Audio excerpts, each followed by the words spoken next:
Louvado seja o teu nome, meu Deus, por esse momento de louvor, de adoração que acabamos de apresentar ao Senhor.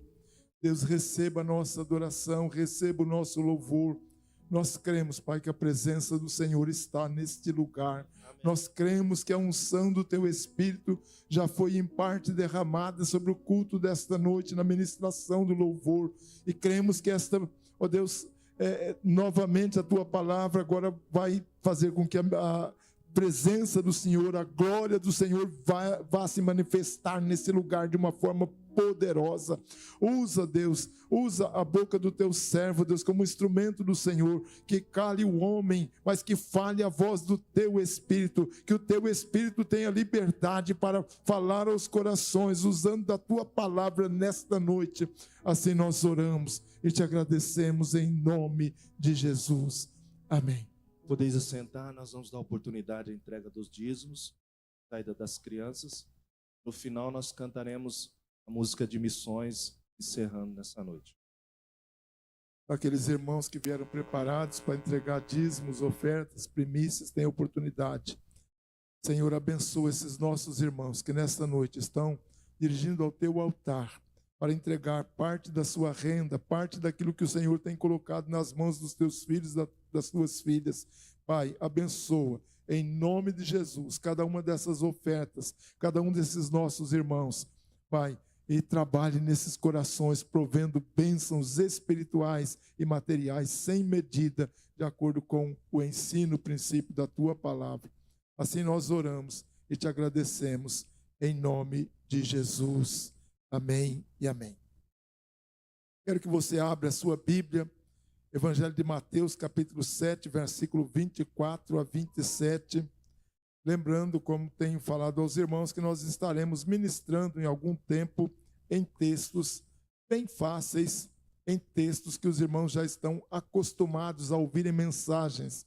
Mas eu creio que sempre haverá algo novo, algo diferente, para que os irmãos possam ser edificados. E esse texto da palavra de Deus fala de dois construtores. Vamos ouvi-lo. Portanto, quem ouve as minhas palavras e as pratica é como o homem prudente que construiu a sua casa sobre a rocha. Caiu a chuva, transbordaram os rios, sopraram os ventos e deram com ímpeto contra aquela casa e ela não caiu, porque tinha seus alicerces na rocha.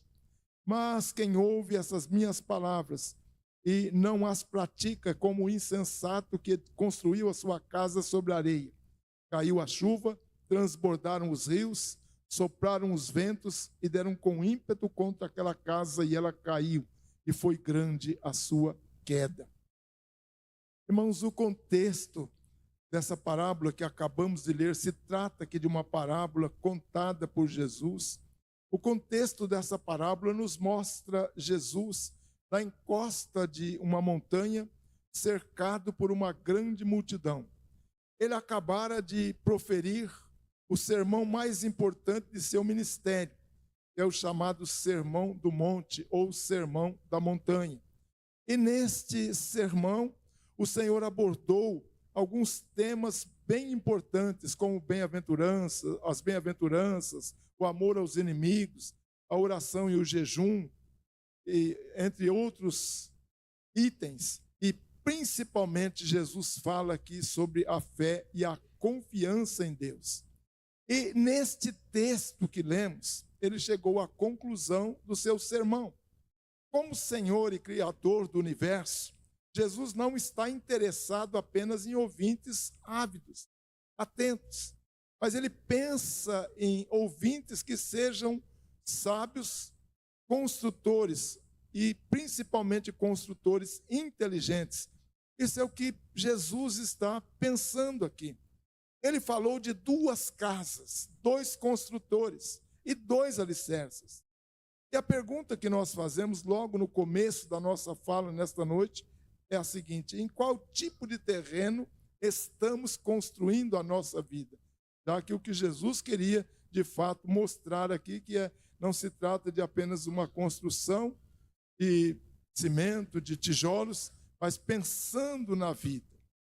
Vamos pensar primeiramente no que nós chamaríamos aqui de construtor prudente. Jesus disse assim: aquele que ouve as minhas palavras e as pratica será comparado ao homem prudente que edificou a casa sobre a rocha. Jesus começa usando uma expressão-chave, essa expressão: quem ouve as palavras e as pratica. A ênfase não está no ouvir, mas está exatamente no praticar. Esse construtor, ele pode ser analisado por duas ações. Primeiro, ele ouve a palavra de Cristo. Evidentemente que aqui Jesus até sugere que ele ouve.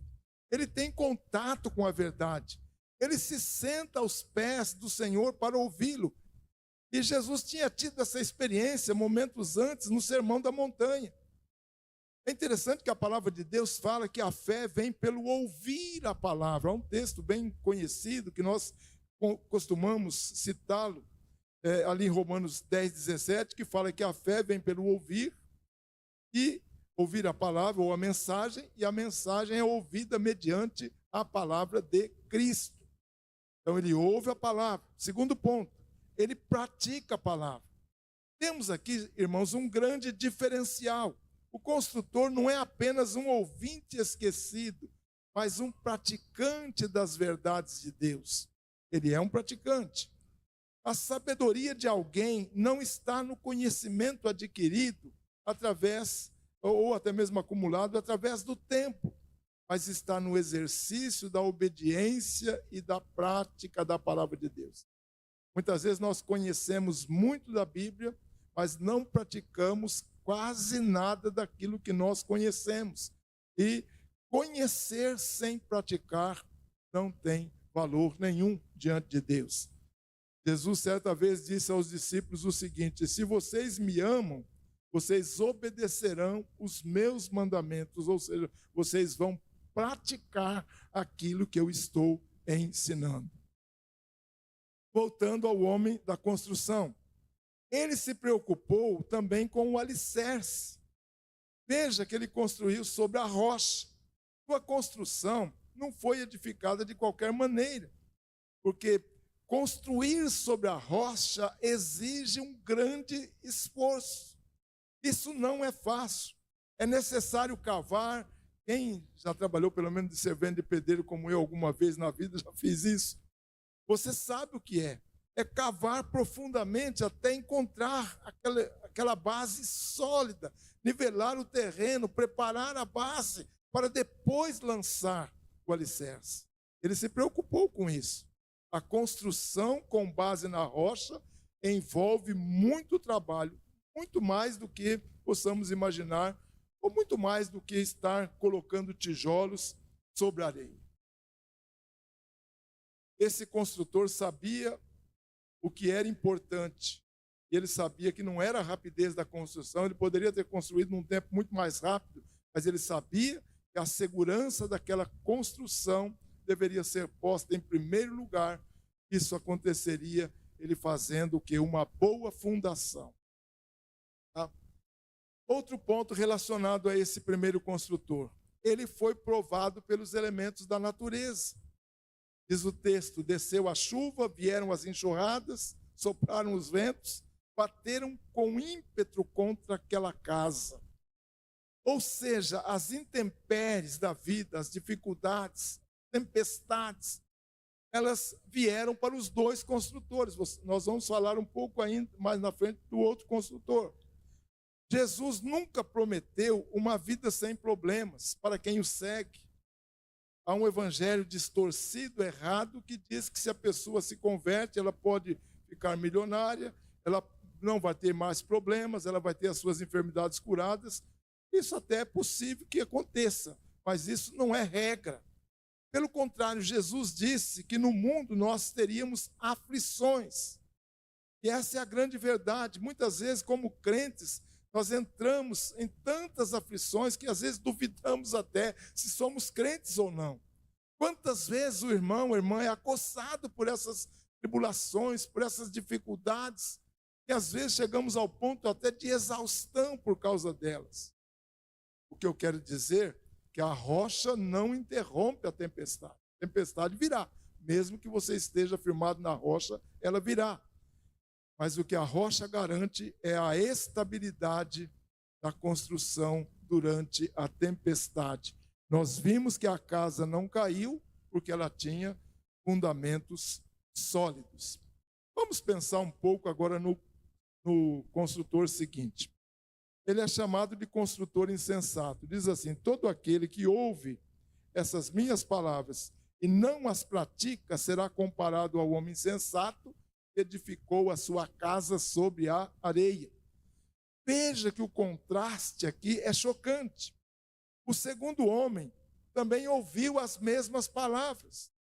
Se fosse hoje, se fôssemos imaginar hoje, é possível que ele estivesse sentado aí num banco pertinho de você.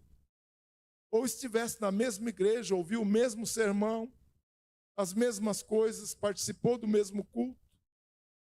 Ele conhecia a teoria, e é possível que tenha até mesmo concordado com tudo aquilo que ele tem ouvido.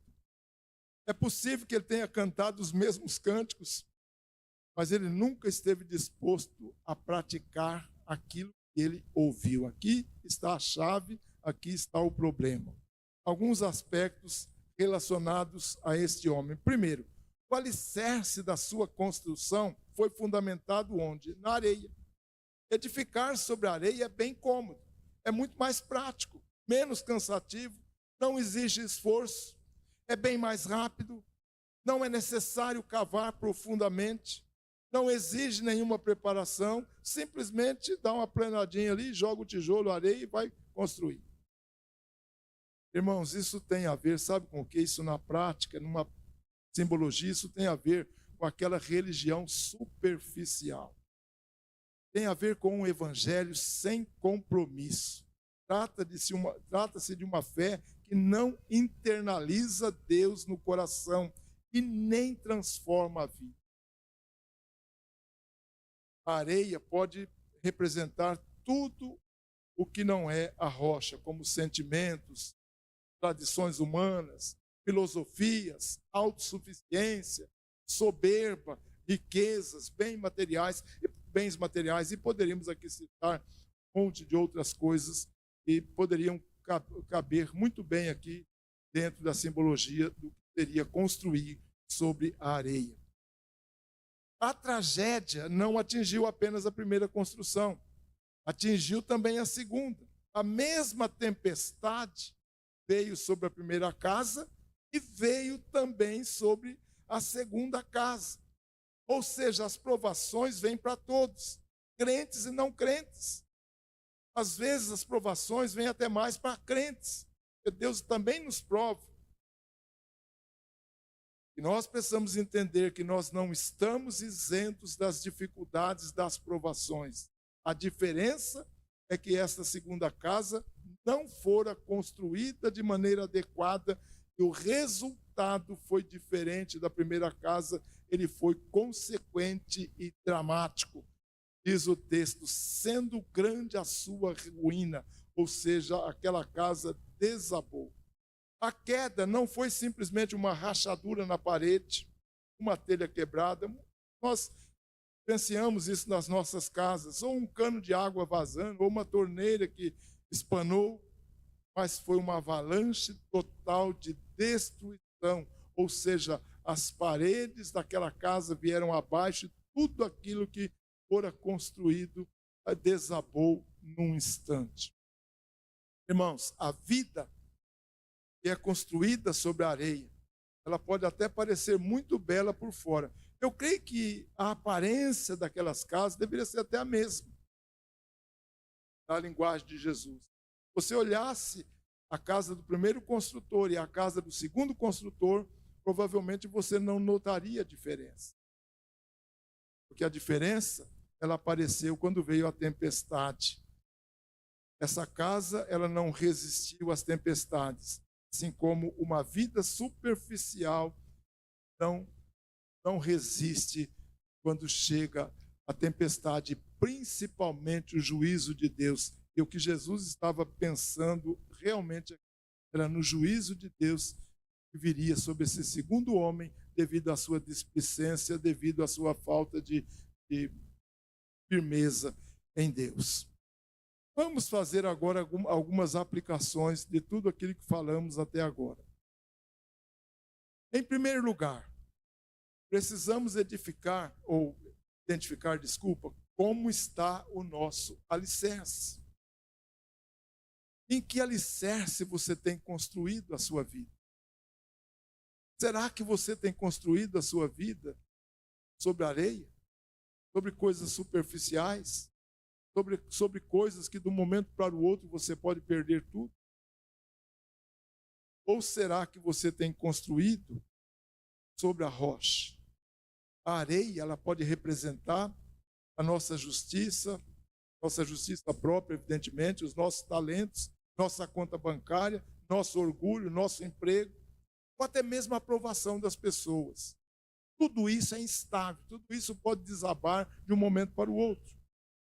Porém, se você tem construído a sua casa sobre a rocha, lembrando que a rocha na Escritura é Jesus.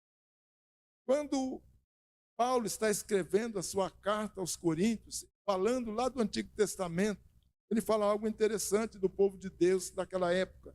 Beberam da mesma bebida espiritual, pois bebiam da rocha espiritual que os acompanhava. E esta rocha era Cristo. 1 Coríntios 10, 4, nós temos esse texto. Agora, essa rocha, além dela representar Cristo, ela pode representar também a própria palavra de Deus. E a nossa obediência a Deus, a nossa obediência à palavra.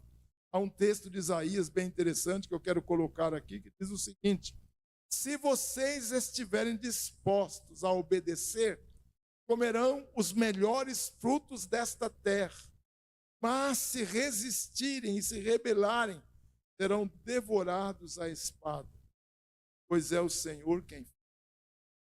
É impressionante nessa época o povo de Israel estava bem desobediente, estava vendo de uma maneira superficial.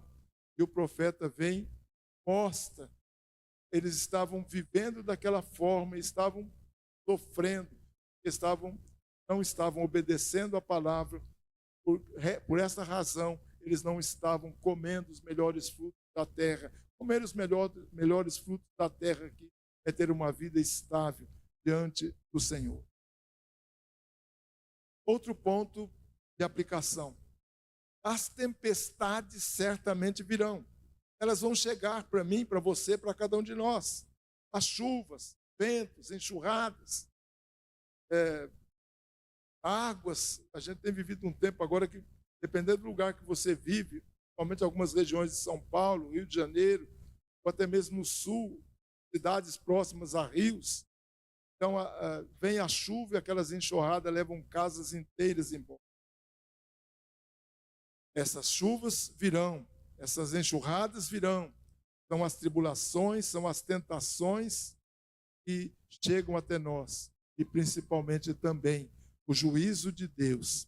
E há um texto muito interessante que fala sobre o juízo de Deus, que eu gostaria de ler para vocês, que é Hebreus 10, 26 e 27.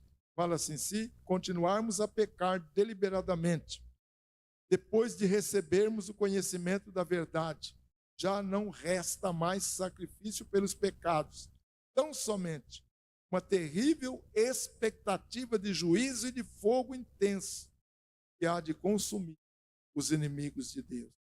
Aqui é uma palavra bem forte para aquelas pessoas que andam na corda bamba. Eu não creio em perda de salvação, mas eu não creio que todo mundo é salvo. A gente tem que se avaliar. Se você está vivendo de uma forma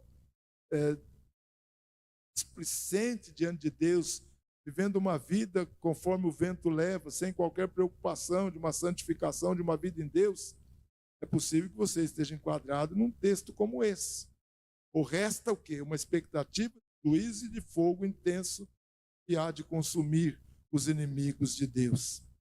Então a questão é a seguinte: não é se a tempestade e o juízo virão, mas quando a tempestade vai chegar e quando o juízo também vai chegar. E mais uma aplicação. É de bom senso nos apegarmos à prática da palavra de Deus. O simples fato de ouvir sermões, ler a Bíblia, frequentar cultos, sem a intenção de obedecer, é fazer uma construção sobre a areia. É estar construindo sobre o nada. Precisamos ser praticantes da palavra e não somente ouvintes. Há um texto na carta de Tiago que fala assim: sejam praticantes da palavra e não apenas ouvintes, enganando-se a si mesmo com falsos discursos. Às vezes nós achamos que estamos certos. Pregamos até para a gente mesmo. Não, você está certo, continua assim. Esse texto é bem forte. Aquele que não pratica de fato a palavra está se enganando. Está achando que está certo e não está certo. É preciso avaliar. Há mais um texto, e esse texto é bem forte. Ali de Ezequiel, capítulo 33, versículo 31, diz assim: o meu povo, aqui Deus está conversando com o profeta, que é o profeta Ezequiel. Deus diz assim: o meu povo vem até você, como costuma fazer, e se assenta diante de você para ouvir as suas palavras, mas não as põe em prática. Com a boca eles expressam devoção, mas o coração deles está ávido de ganhos. Olha que impressionante. Tem gente que até vem à igreja, até procura o pastor, até liga para o pastor: pastor, ore por mim. Mas, na verdade, a obediência à palavra de Deus, a prática da palavra de Deus, é o que é importante, é o que nós devemos fazer. E agora, concluindo a nossa palavra dessa noite, Jesus terminou o Sermão da Montanha com um importante apelo. Ele não convidou as pessoas para viverem uma nova filosofia de vida. Poderia ter feito isso. Algumas pessoas até acham, nos dias de hoje, que Jesus foi um filósofo até mesmo marxista, por causa da maneira como ele pregava. Mas Jesus não quis ensinar filosofia de vida para ninguém. Pelo contrário, ele queria uma construção séria. Por isso que ele lança a mão dessa parábola do construtor. E a pergunta que nós fazemos nessa noite a você e a mim também é a seguinte: você quer ser o construtor prudente que investiu tempo cavando profundamente na rocha? Ou você prefere ser o construtor insensato que construiu rápido, mas de repente ele viu tudo desmoronar? São dois pontos de reflexão. Eu prefiro optar pelo construtor prudente, para garantir a minha vida em Deus. Mas e você? O que você está pensando? O pastor Marquinhos vai estar orando nesse momento, principalmente para uma decisão da nossa parte, da sua parte diante do Senhor.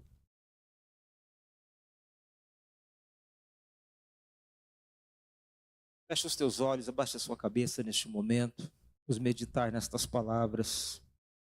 Qual tem sido o fundamento da nossa fé, da nossa vida? Jesus Cristo, a sua palavra, ou aquilo que eu acho, que eu penso, ou que me disseram. Nós temos que estar fundamentados na palavra, em Jesus. Querido Deus e amado Senhor, neste momento, nós nos colocamos em Tua presença, através desta oração. Senhor, que o Senhor tenha misericórdia de cada um de nós.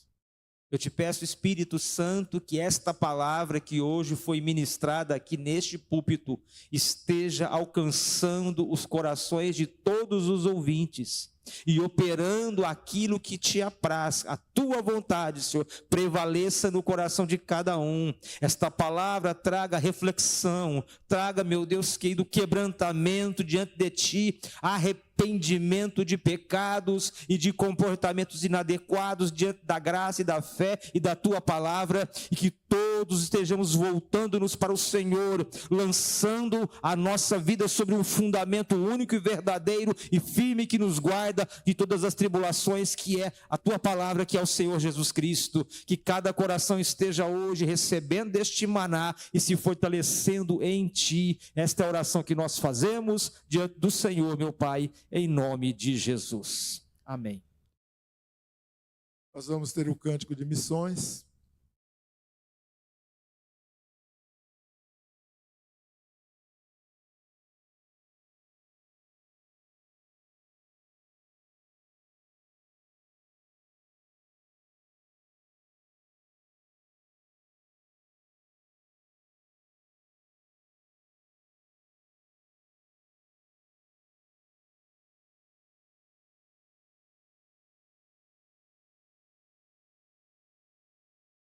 Vamos colocar de pé, cantar esse cântico.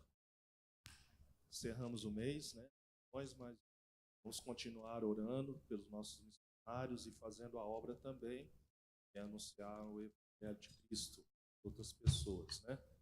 E nesse momento eu quero ver se você aprendeu esse cântico. Mês cantando, né? Nós vamos cantar bem baixinho. E a igreja cantando, né? Amém. Amém? Amém. Tá, Mate.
O Filho em breve voltará.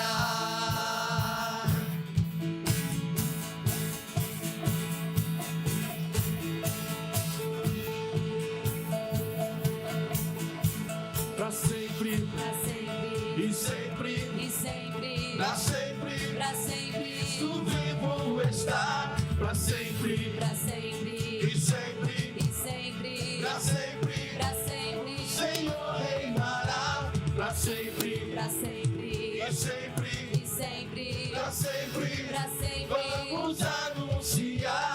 Pra sempre, e sempre, pra sempre, até Ele voltar.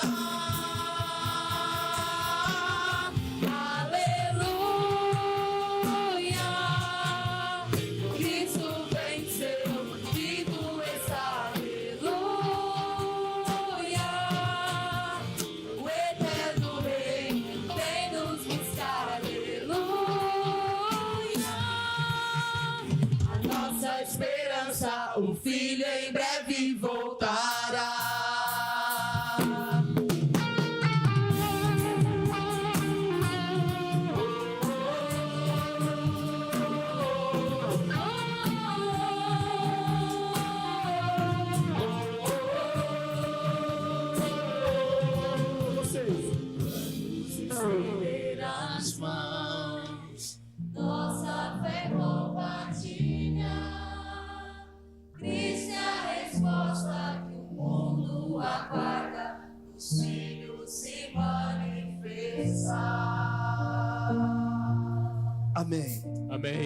tempo de eu e você se manifestar e pregar o Evangelho de Cristo. Amém.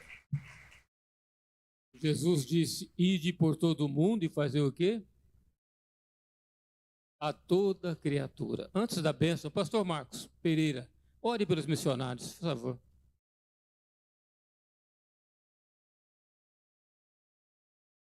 Não é só os missionários, nós também, viu?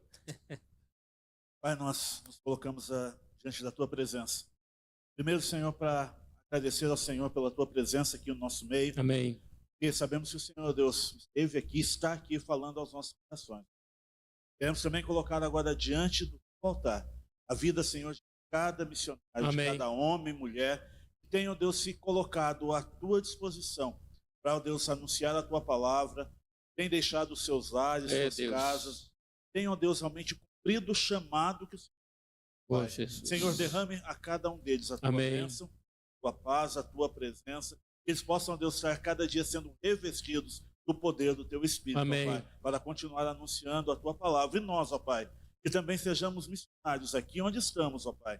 Nós possamos, ó Deus, falar do Senhor, temos testemunhas vivas, ó Pai, e também que nós estejamos orando pelos nossos missionários. Aleluia. E também, ó Deus, contribuindo para que a Tua obra continue, ó Deus, ao redor do mundo. E a gente cumpra, ó Deus, a missão que o Senhor Amém. que é pregado o Teu Evangelho a toda. Senhor, muito obrigado por isso. E continue, ó Deus, agora falando aos nossos corações. Também, enquanto voltamos para casa, ó Pai, estaremos, ó Deus, realmente preparando para ter na Tua presença. Amém. Em nome de Jesus que oramos. Amém.